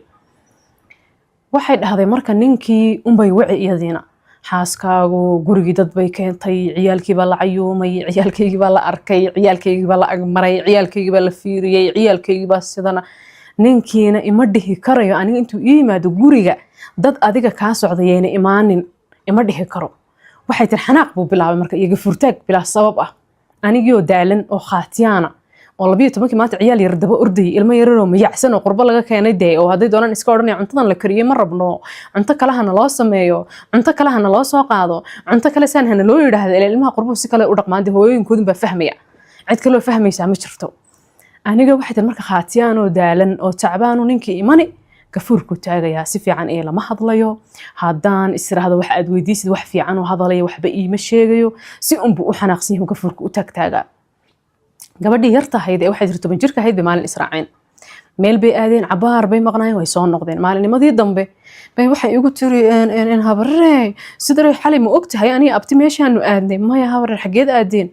meel baan aadnay makhaayada abti gaadhi buu nagu qaaday gabadh baan raacday gabadh eeda ah oo igu yiri gabadhan eedii kuu tahay oo qurux badan oo khatar oo labisan waxay tiri gabadh yar waxaan isirmay inay kaama sayrsay rabtaa ilmaha yar shaydaanka 10 jirba ma ahe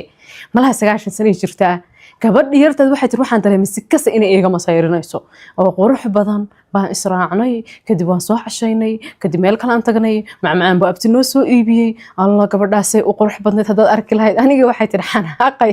ilmihi yaray 10 jirka baa iga xanaajiyo waxaan idhi anna caruurtii walaashii dhashay baan maanta dhan jikada ugu jiraa hooyadii baan cunto gaar ah u sameeyay oo caruurtan cunto gaar ah u sameeyay oo ani isaga cunto gaar ah sameeysanayna oo jikadiisaan u dhex taagnaa baan aniga dhan dhafoor xumaaday oon rafaaday oon silcay isna gabdhuhu ila sheekaysano haween buu casho ii geeyniyaa suuq yimaade waxa tiri aniga waxaan aqsan buu yimid waxaan idhi haye waxaad ii warataa shalay xageed aadeen hadii markaad cunugta yartii baxdeen xageed aadeen maxaad sameeyeen yaa idin raacay wuxuu yiri cidna ma raacin war waa la idin raacay cidii idin raacday la soo cashaysiinay gabadhii la bisneed ee quruxda badnayd ee gabadhii yar sheegaysa ilmo waxa ma qariyaan wax walba way sheegaan hal ilmo wax walba way sheegaan ilmaha yar war badan ma waa gabadh aan asxaabnahayo iska kaaya raacdayo gabadha yar baan rabay dhar iyo wax inaan u soo iibiyo macad iyo wax inaan geeyaan rabo meesha dhigatay waxaas aan ka bedelo waxaan rabay macadkiyo waxaan inay ii raacdo dharki iyo waxaan de gabadha yar dharka u baahan tahay dharka gabdhaha maxaan ka garanaya anigu ii caawinaysay oo anu maan ku raaco anigu maan ku caawiyo gabadha yar waxay u baahan tahay animaad ii sheegtid maya waxaas dhib ma lehe waxay tiri hadalkayga waa la ismooga moogaysiiyay aniga waan iska aamusay marka waxaan galay fikir anna maanta dhan isaga dartiiban waxaanoo hawla iyo waxaanoo dhiba iyo waxaanoo culaysoon ilaahayba isaarin oon qasab iyo waajib midna igu ahayn baan u dul qaadanaya isaguna saanu u dhaqmaya aniga waxaan bilaabay marka inaan ka gaabsado la hadlin isagiina wuxuu bilaabay inuu iga gaabsado gafuur ka taago anigiina inaan la hadlin maamadii waxay tiri markaan wadankii joognay magaaladii Muqdisho markaan joognay iyada gurigeeda joognay way qumanayd way fiicnayd kaliya waxay halowday oon markii wiilkaygu soo bartay bilowday in wiilka lugta ka xidho iyo markii la keenay wiilka kale ayida u tahay lugaha inta ka xidhay isagana ay dilaysay ilmahan ha xidhin baan ku culowna waxay tiri markaas waan isku dhacdhici jirnay laakiin markii hore intuu wiilkaygu socod baran inuu gurguuranayay meelahaas markuu joogay markuu yaraa waxay tiri heshiis baan ahayn maamadii markii la yimid halkan la yimid waxay tiri nooc kale iyada laftirkeed u dhaqmaysaa si kale dadkan isoo boqonay waxbay diidan yihiin iyadii ninkuba gabadhiiba maanta soo canaanaysa gurigiiba dad la keenay caruurtiiba la cawridaasi ku haysaa iyaguna iima sheegayaan si unbay maamadii gafuurka u taagaysaa ninkiisi unbuu yahay waxay tiri reerkiisi sibay noqdeen aniga marka maamadan haddii gafuurka taagtay hadday qaylida waxaa soo qof waalida dambe kama balihibe ninkana waxay tiri igu riday fikir ninkan xunka maxaa ka qaldan ninkan xunka ma iskaga tagtaa ninka batirada guriga iga rar ninka ma dhaha meel idaji wuxuu meel igu dajiyay ma hayo shaqadiisii walaashi baa ka kala tuurtay biil bay walaashi soo dirtaa anagii dhanaa waxay tiri noloshii nooc kale naga noqotay haddana waxaan isla dad meel degtaan adaaba iska shaqaysan karay qof dhino farsamo yaqaan aad gacantaada ku shaqaysan karta ma iska guurtaa meesha ma iska deganaataa anigii waxay tiri waxaan galay fikir saan u fikirayay bay maalin ciyaalkii yararka labadii mataanaha anigoo jikadii wax ku jiro shaqo qabanay bay qolka soo galeen qolka maamada la wada galay maqas meel yaalo ilmo yar soo qaaday ilmihii yaray mataanaha mid kamida baab waxay tiri cunugii sanka kaga jaray gabiisiba malaa wuxuu siiyay maxay ku tijaabi ilmihii yaray sanka laga gooyo يعني ilmihii sanka lagama wada goyni laakiin si xun buu u dhaawacmay cunug yarka maqas baa sanka laga gooyay ilmihii yaraa wuu dhiig baxay anigii waxay tiri cunug yaraa baan qaaday waan khalkhalay maamadii baan ku qaylay waxaan ku meesha abad fadhidaay mad ciyaalka kale celis aanu ciyaalna ma arkeenin bay iska leedahay xataa cunugu sidoo wax u qabaa nabalkaale information kula waxba ma dhihinba markaan arkay tiri cunug yaraa sanka laga jaray oo dhiig baxay aan anigii khalkhalay cunugii farwashi geeyay sankii wixii meeshii inta la soo talay faashadii wax la soo saaray in guriga ku soo celiyay baan cunuga dhiigiisii guriga hal saax ka nadiifinay maamada cunuga maxaa la yiri miyaa la soo talay meeqa qodob baa la soo talay ciyaalka hadda ma arkeenin wuxuu waa iska waxba midna ma badhaysaba aadaaba lagu yiraahdaaba waxaasba naagta cunugeedii sanka laga gooyay dhiig baxay hal saac guriga dhiiga ka tirtiraysa waa ani maamada waxay jira xataa cunuga suu yahay maba ayna idhihinba maamadii waxay tiri maalinkan waa banacay marka waxaan iri maamadan maxay cadawad ah maamadu cadawsanaa maamada mid kale waxaan ogaaday naxariis ayeeyanimo iyo jixin inuuna ku jirinba ilmo yar hadii lugaha laga xidho hadii madaxa laga garaaco hadii maqasanka laga jaro hadii mid la bireeyo waxaas hawlaheeda maba ahaba adduunyada dadkii ugu arxanka darnaay intii ugu qeyr mas'uulsanayd baa lagu soo aruuriyay ma istiri maama aan naxayn hooyo aan naxayn walaal aan naxayn mid ilmaheeda America ka soo dhiibaysa sida boorsooyinkii oo dhahaysay ilmahayga Afrika ii geey wallahi waa yaab يعني gabadhu inay ilmaheeda Afrika keentay hooyadeed u keentay hadii hooyadeed u haynayso waa caadi laakiin dadka inay gumaysato ay tiraahdo ilmahayga qasab ku hay dumaashadeey ma aha de waa inay qof shaqaala u qabataa mid kale waa inay ilmaha iyadu keento guri u kirayso gogol u soo iibso ilmaheeda meel markay ku toosay inay ka tagtaa la rabay xataa laakiin wallahi duruufa inay haysteen baa laga yaabaa ma garanayo gabadha sababta ilmaheeda u soo dhiibtay ma garan karo 2 sano la ii hayn bay 2 sano kadibna ilmahayga waan cishan labadaasna waxay qabanaysay wixii ka kala daadsanaa ma garan karo gabadhii waxay tiri marka waxaan arkay maamadani maamo naxda oo jixinjixdaba inay nahan jixinjix iyo naxariis midna inayna agteeda oolin anigii waxay tiri marka waxaan go'aan ku gaaray inaan idhaahdo ninkii gurigan iga rar anaa isbiilayo isku filan bay 100 kaaga dooran hadaad doonto qaado meesha doonto la aad guri hadaan dego oo macmacaan sameeyo oo cilaan dadka u saaro biilka reerkayga anaa bixin karaba ama nus ugu yaraan anaa bixin kara inaan idhaahdo baan waxay tiri go'aan ku gaaray laakiin uma sheegi jirin isaga waxaan islahaa bal xilli una xanaaqsanay inuu caadi yahay si caadi aad ugu sheegtid maalmaha kamid wuxuu igu walaashay guriga inay dad yimaadaan ma ogola gabdhahan ku soo booqanayeen ko iman gabdhuhu waxay tiri bishiiba malaha mar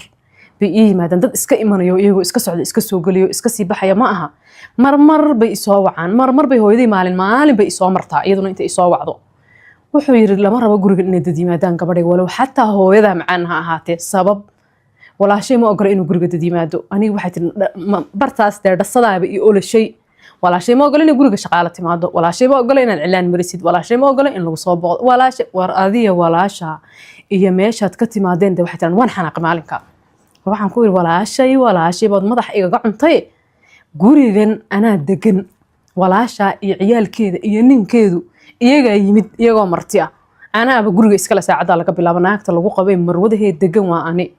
iska dhaaf hooyada iyo walaalahay dadka Soomaaliya joogo dhamaan hadaan doono guriga isugu keenay wallahi inaan college ka dhigay wada la maraan ka dhigay hadaan doono saas loo sii baxo loo soo galo may wuxuu guriga walaashay baa iskale walaashay baa kireysatay lacagta iyada bixisay alaabta guriga taalo dhan iyada soo iibsatay ciyaalkeeda in loogu hayo ugu tala gashay walaashay baa guriga iskale inaga marti hay in rar meel guri on leenahay in dajidee qolba Allah ka dhigay oo alaab inoo soo iibiyo dad qumana meel degan naga dhig maxaa marti nooga dhigto marka guri reer leyn anaga noo dhax keentay may wuxuu yiri waxaan rabaa inaan meesha iska yara deganaano waa 2 sano uun 2 sano marka ay nus camal wayba tagtayba wax yar baa dhiman walaashay baa dan leh hawl bay leedahay waxba ka kala daadsan intaas carruurta aanu hayn ee dadkan ku imanaya yeesan ku iman say ku dhici kartaa marka dadka imanay inay imanin ma hooyadii baan dhihi karaa guriga soo booqanin oo hay soo marin hooyadii waxay tiri mar dhifay soo martaa gabdhahan walaalahay hana mar bay yimaadaan de afkaan ku idhaahdaa marka anigu walaashay gurigayga ha imanin waxaas wax af Soomaaliba ma yahay maana dhihi karay walaashay weyn gurigayga ha imanin ani waxaan ilbatin ma dhici karto marka wax dhici kara ku hadal oo aqliga gali kara waxaan aqliga gali karnaa anaha ila imanin walaashay iyo ayeeday iyo hooyaday iyo qabiilkayga dhan baa guriga imanin walaashay baa saan itiri walaa adiga iyo walaasha aakhir isla aad hadda doontaan wax iga galay ma leh waxay tiri marka waan istagaalnay markaan istagaalnay uma waxaan go'aan ku gaadhay bay tiri anigu gafuurka taagay dhowr bar aan gafuurka taagay in la isla hadlaynin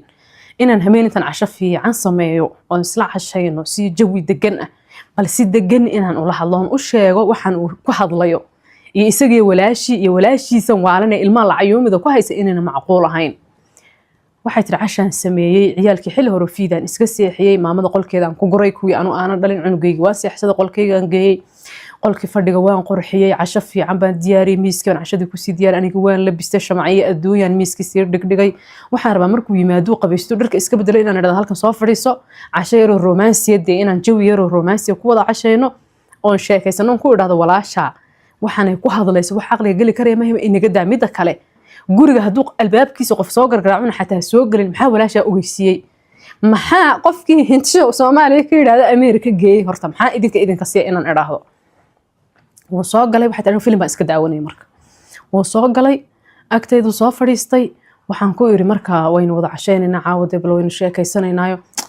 cashiye waxaas anigu ma garanay remote-ka ii dib marka saan dhibay suuq horta film baan daawanay si dhamaanay wax yar baa ka dhiman daqiiqada yar intaas ka dhiman inta ma u jeedaa markay dhamaateen dee casheynaynaay wuu xanaaqay intuu istaagay wuxuu yiri remote-ka ma ii dhibaysaa mise ima dhibaysid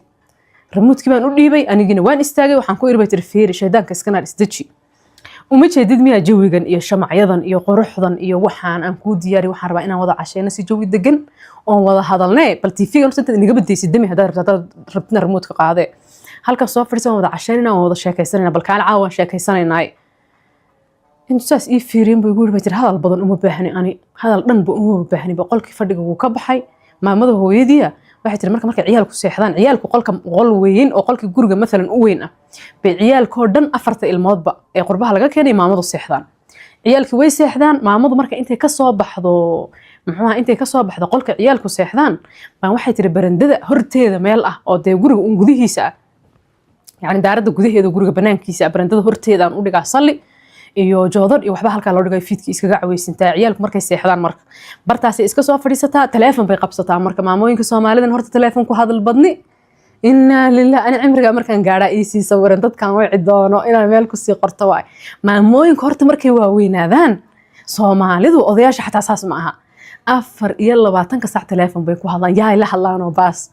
wala aan waan ka yaabay teleefon bay waxay tiri ku hadla marka ila 6 saac maamadii banaankeedii iska fadhido marka teleefankeedii iskaga hadlaysa buushow ninkii aadayba anigi waan yaabay cabaar baan qolkii iska fadhiyay waxaan isatalo ninkii muu baxay guriga miyuu ka baxay miyuu soo noqon doona waan ka soo daba baxay waxaan isir bal banaanka ka soo fiirtalo xaguu aaday ninkii oo maamadii oo halkan oo kala fadhida oo teleefan ku hadlaysa dhabteeda iskaga jiifaba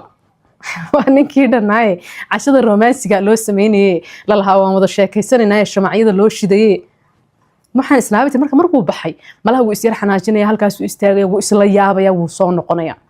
cabaar baan qolkii ku jiray wuu isla yaabay wuu soo noqon way waan ka soo daba baxay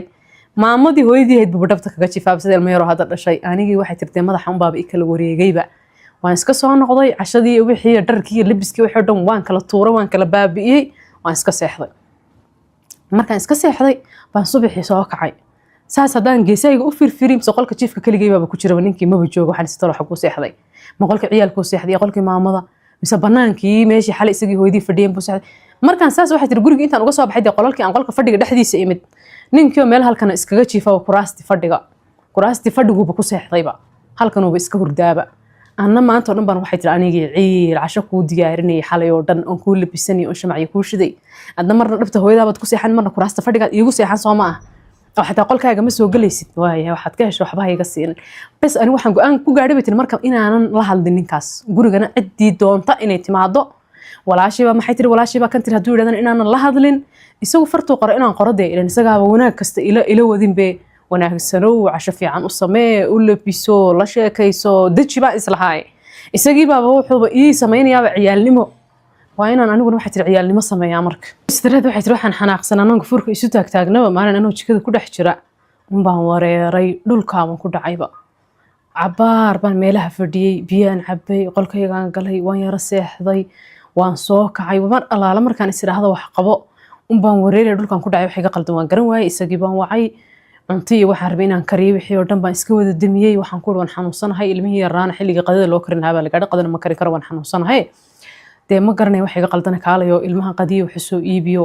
ama u kariyo ninkan waxay tiri markuu qumanaad intaan la istagaalin in xamar la aadin ee gabadhan caruuraha la wareegaysa Ameerika joogta reerka soo dhaxgalinayna shaqadoodii waxoodii ka qasin nin romantic wuu haayo cuntada waxay tiri xataa ii kariyo cunto khatar u kariyo qaana wadabaax weeyaan farta ka xiran waxaan ku dhibtay markaa ciyaalka ama qado u kari ama deeqado u soo iibi aan waan xanuunsanahay ana qado u soo iibinayahay way iska nasbu yiri batay qolkaaga iska jir maalinkaas uu ugu roonaay ciyaalkii buu qado u keenay uu qadaysiiyay kadib wuxuu yiri maxaa kugu dhacay ma garanayaan batay waan wareeray markaas uu istaago waan wareeray dhulkan ku dhacaya isbitaal baan tagay maalinkii dambe waxay tiri markaan waxaan isleeyahay talo ma uur baad leedahay calaamadii uurkana ma lihid laakiin maxaa la wareeraysaa isbitaal baan tagay waa la ibaaray waxa la yiri uur ma lihid laakiin dhiig la'aan baaba ku haysaba anigi waxay tiri marka intaan dhafoor xumaaday hawl badanna waan qabtaa reerkan iyo ninkan iyo sidoo u dhaqmay isbedelkiisa waxaan ka fikiraa waxay tiri ninka waan jeclaa jacayl waxaan u qabay xad ka baxa muxuu isu bedelay gabdho kale uu bartay gabdho la sheekaystaa gabdho shukaansadaa talo maxaa ka qaldan baan isleeyahay de gabadhii yareedna waa tii ku tiri gabadh baa la cashagay labisan oo qurux badan alla cunug tiri maxay shaydaamada laakiin aniga waxay tiri showsaan u fikiri naftaydiba waan ilaaway waxa ma cunay habeenkii malaha xilli fiican ma seexday dhiig la'aan baaba ku haysaa la yiri anaan uur lahayn oon ilmana naas nuujinin waxay markaa wiilkaygu wuu weynaada naas ma nuugo uurna ma lihi haddana waxaa la igu yiri waxaa tahay dhiig la'aan daaweynay waxbaan soo qaatay isagii baa ii yimid wuxuu igu yiri waxaan rabaa inaad iska nasatid dhiig la'aan baad noqotay waad rafaaday waad xanuunsatay bal ka waran haddaad iska nasato ood nasiime aad xagaan ku soo nastaa guriga hooyada iska aad may haddaan nasasho kaa dhab yahay gabadhan carruurtaana u keen iyo maamadan iyo dee gurigana gabadh u keen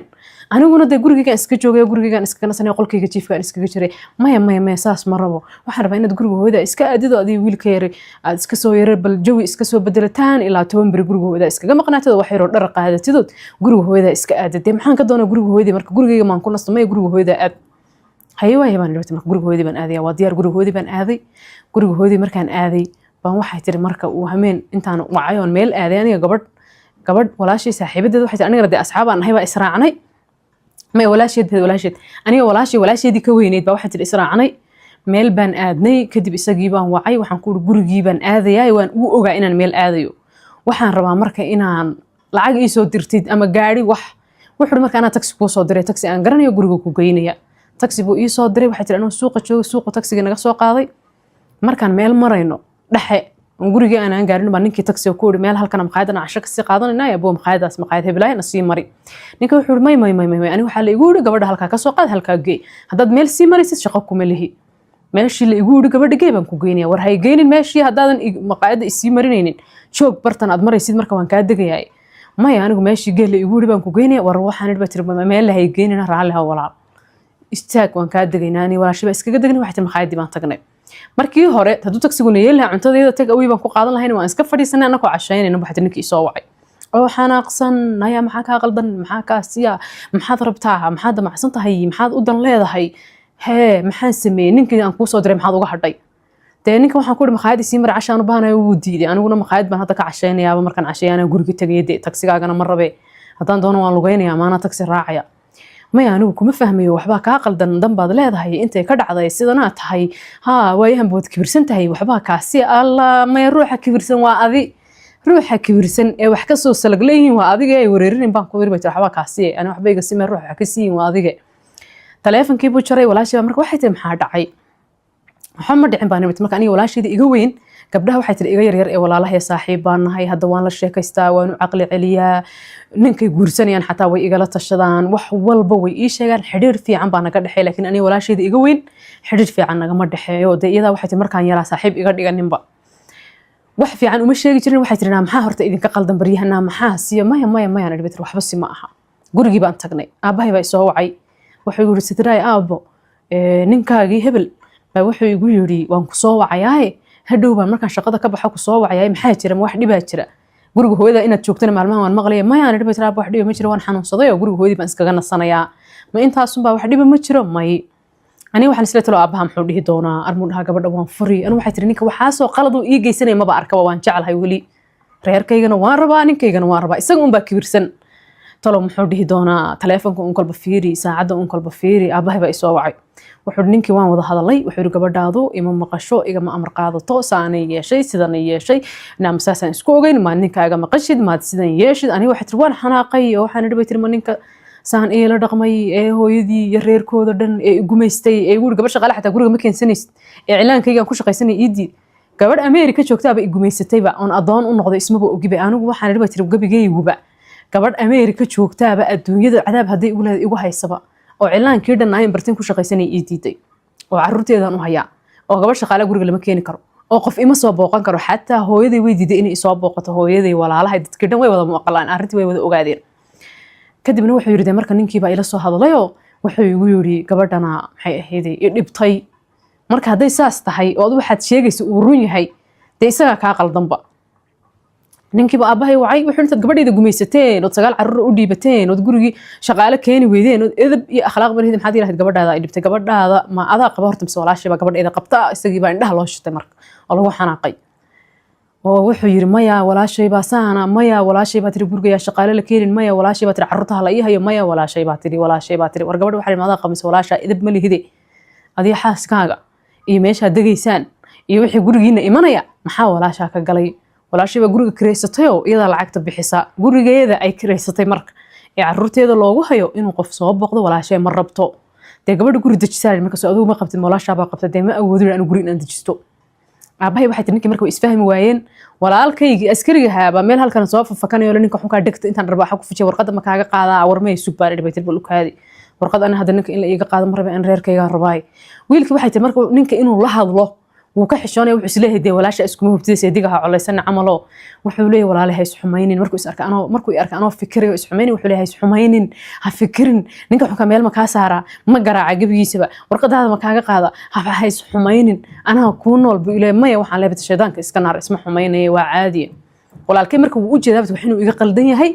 نينكين إنه الله الله مرة وحسليه نينك سيديقها أنت تسكع عبودان دي ولا شان ويربطاي meesha ku ceebooban buu isleeyahay laakiin waxa tir uu ka xun yahay murugta ay haysan wal murugeysanahay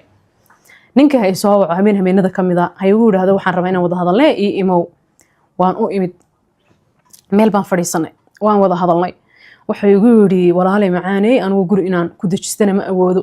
aabaana waxa igu yiri edab malihida gabadhayda walaashaa ma qabtay guri dajiso anigu guri inaan ku dajista ma awoodo lacagtan qaataa $100 guri kiradiisa ma dhanno maxay baa sidana maxay baa inta ka baxay inaan kala tagnaan rabaa waan ku furayaa si aad u aragtaa aniga waxay tiri waan nahay shib cabaar baan aamusnaa waxaan ku yiri anigu mar raba inaan kala tagno markaas yiri maxaa dhacay inaan kala tagnaan rabaa dee mar rabaan dhibtaan inaan kala tagno ha iga soo go'do say adiga kaaga soo go'day ha iga soo go'do haye maxaad rabtaa dee inaan wada joogno dee wuxuu markaa anigu ma awoodo hadda inaan guri gaar ku dajiyay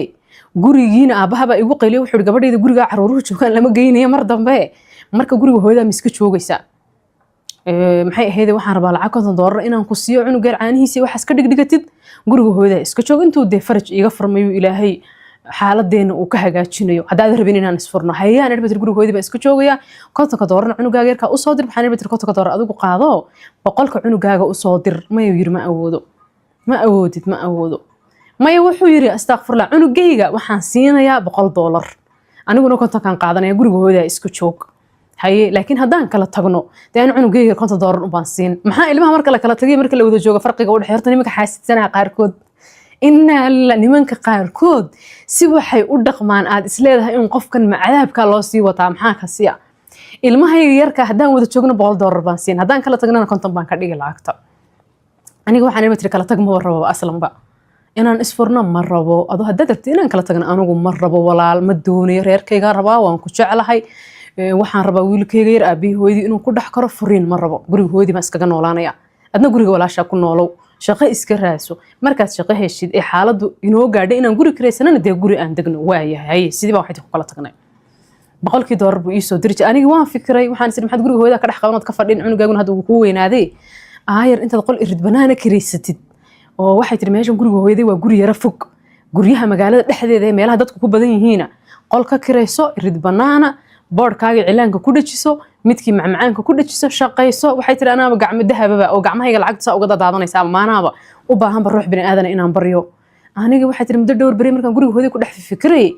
aan islaanigu muxuu ku nacay muxuu ku leeyahay aan kala tagno maxaa sidana baan isriibay horta maxaad la fikiraysaa maad shaqaysatid ayarma waxay tiri marka wax yar lacag waan haystay ku soo iibsaday qalab waxaan soo raadsaday horta ma guri baan soo raadiyay guri waxaan soo helay qol irid banaan oo meel wado weyn oo wadada baabuurta marta ah saan ugu soo jeedo wadada u dhaw meel fiican ah oo barxad weyn haysta qolkiiban waxay tiri marka ayar iska imid waxaan ku dhajistay marka board gabdhaan cilaan iyo wax ugu marmarin jiray cilaankii wixii baa waxay tiri si fiican iigu shaqayn waayay waxaan ku fikiray marka intaan meeshan barxadda galabkii rusheeyo oon xaaqo waa meel barxad oo dhula oon kuraas iyo miisas iyo wax dhigo inaan shaax meesha ku kariyo macmacaan oo shaax layga cabo maqaayad baan ka dhigay qolkii meeshii baan kuraasiyo wax dhigay waxay tiri xilli subax ah baan shaax kariyay shaaxii ugu horeeyay wiil baa ii soo fadhiistay dhalinyaro ah shaax ma haysaa ha shaax bigaysa ii keen buu igu waxay tiri shaax bigaysaan u geeyay shaaxi markaan wiilka u geeyay qolka intaan galay daah baa ku xiran qolka daaqadiisa wiilku banaan ku fadhiyay baan daahsan uga soo fiiray waxaan isla habatirtay loo shaaxad karisay waa sidee alarmuudida alarmushaha wax ka dhimaya armu wax ka qalday waa markii iigu horeysay gadaya shaaxi waxa wax ka qaldanaa ma garanayay wiilkii hal mar shaaxi ka baday wuu dhigay meeshin buu iska fadhiyay shaaxi mar dambe afka ma saarayo anigi waan yaabay cabaar markaan meesha taagnaan arkay wiilkan inuu mar dambe shaaxi ka banayn baan u imid waxaan ku walaal haye shaaxi maad cabtid wuu ka qaboobay maya walaal wuxuu yiri lacagtaadaan ku dirayaa shaax ma rabe alla walaal maxaa ka qaldan shaaxa maxaa si ka meesha way igu cusubtay meesha waan ku cusbay meel lacag ha ii dirin lacag ma rabaya lacag maya wuxuu waan ku dirayaa shaaxa inuu i cajabiyay inuu i cajabin waayay taas waa inay ii taala laakiin adu shaaxi siibaan ku waad siisay lacagtaada waad maya walaal lacag ha ii dirin markaa soo bedelaa shaax kale ma ku soo kariyaa shaax cadaysan ma ku siiya gab wiilka lacagtiiba ii diray waxa tii iska tagay aniga aan iscanaanto cuntada waxay tiri si fiican baan u kariyaa oo macmacaanaan kariyaa oo iibin jiray xataa aniga aan iscanaanto maxaa shaahay aan ka bado kolba maxaa shaaxa ka qaldan talo dadka shaaxa iibiya ma wax kale ku daraan oo shaaxa xaafadaha lagu darin ala talo alla maxaa iga qaldanay alla maxaa iga sida waxaan hayaba waxay tiri mashiinadii macmacaanka aan ku sameyn jiray kaaga iyo wax marka la qasay mashiinka yar lagu qasay mashiinka gacanta baan soo qaaday waxaan soo iibiyay kafee caanaan qasay biyo kulul iyo kafeygii baan isku qasay caanihii baan ku daray mashiinkii baan ku qasay koobashiin baan sameeyayba koob baan ku shushubay meel meherada ah ay lahayd dadkii meheradaha joogay oo dhan baan koobashiinkii u soo qaybiyay free ah koobashiin free ade waxaan idhi koobashiin baan bilaabay ma ogtihiin koobashiin iyo macmacaan baan sameeyaa marka kan waa tijaabo shaaxan maanta koobashiinka free ku caba hadduu idin cajabiyo iga soo dalbado dadkii koobashiinkii bay cabeen qof walba wuxuu waaban ka helayba waan ka helay wallahi koobashiinkaagu waa khatar waa la iga soo dalbaday waxay tiri $1 baan gadi jiray dadkii markii dambe waxay dhaheen koobashiinkan waa qaali dadka $1 ma gadaane $1 baa la gadaa iyo $1 iyo bare $1 gado markii dambe waxay tiri $1 baan gadi jiray macmacaanna waan sameeyaa marmarka qaar xilliyada duhurkii iyo adigu subaxii iyo xilliyada barqadii iyo markay dadkan shaaxa iyo wax cabayay macmacaanku ay kala yaro go'an yihiin haddaan arko wax cilaanka rabo waxay tiri sidii baan cilaankiina dhinac baan ka wadaa macmacaan baan sameeyaa koobashiinkii baan aan wareejiyaa dadka u geegeeyaa shaax baan kariyaa dee waaban mashquulayba waxay tiri waan mashquulay ninkii aan ka fikirayeen jeclaayeen ima furi kartid ha furin waan ku rabaada aan ku hayay maskaxdeeda kiskis isagoo uga sii baxayaa baan arkayba waxaan arkay bay tiri dee anoon teleefonka inaan ka qabta xataa haleelayninba intuu isoo waco anoo shaqo haysta isdhahay sug hadhow baad ka qaban doontaa sug hadhow baad ku celin doontaa isagii ma arkay inaana keergarayn inaan teleefonka ka qabanin inaan ku soo celinin waaba kadib ii soo jeclaadayba teleefonka maad iga qabatid codkayga maad ka soo jawaabtid waan ku soo wacay sidanaan ku iri maad ila hadashid ii waran see tahay maantoo dhan salaan cunugii ka waran waa salaan markii hore waxay tahay aan la islaami jirin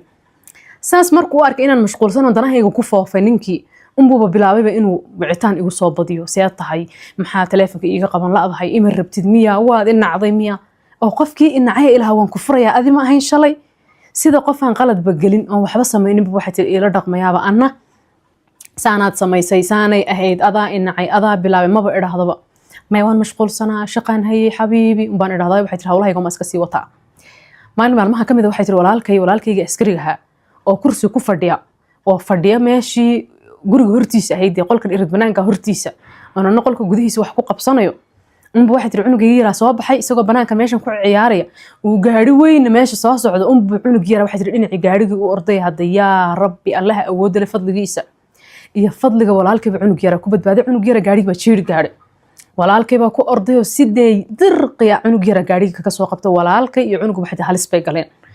anigii markaan maqlay qayladii dadkii gaariga ninka bareega markuu qabtay shaqiiqdii cunugii yaraayo ooyay iyo walaalkay iyo cunugii dhulka iskula dhacay dhulkan ku dhacay bay tiri anigina naxdin dee bareesharka ay dhacayba waxaan u maleeyay cunugaygii in la jeeray iyo walaalkay lama jeerin marka laakiin dee farcaaradood qadar unbaa u dhinayd cimri baa u dhinaa bas intaas unbay ku badbaadeen waxay tiri waa la jeeri gaadhay waxaan go'aansaday inaan qolkan wadada agteeda iskaga guuro oon shaaxan iyo koobashiinkan iyo waxaan iska daayo macmacaan bas inaan iibiyo oon cilaankana dadka baro boodhkan iigu dhajisan yahay cilaan saar inaan ku soo dhajisto cilaan barid iyo cilaan saar